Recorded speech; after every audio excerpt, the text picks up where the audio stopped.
Now, what we're going to do here with Mel is we're going to actually go back in a nice roll. But if you find this difficult, don't place the hands on the top of the knees. Place the hands underneath the knees. So just roll back nice and easily. You want to go like that, nice smooth movement.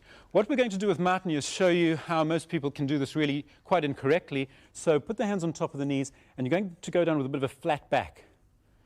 And then try and come up. It's a bit of a struggle to get up. So if you can't do this exercise at all, we're just going to go back into the partial roll back that we did earlier for those people who can't do this. Whenever you roll back, make sure you don't go onto your neck. It's just the top of the shoulders. So holding underneath the knees. Holly, if you can hold onto the top of your ankles. Martin, wherever you're comfortable. The purpose of the exercise is to massage the spine and to open up the back. When going back, it's knees to nose to go back, nose to knees to come forward. So hold, take a breath in, don't move.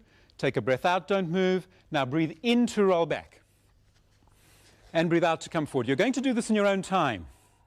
Breathe in to go back. When you come forward, the toes just touch. You're not banging the toes on the ground.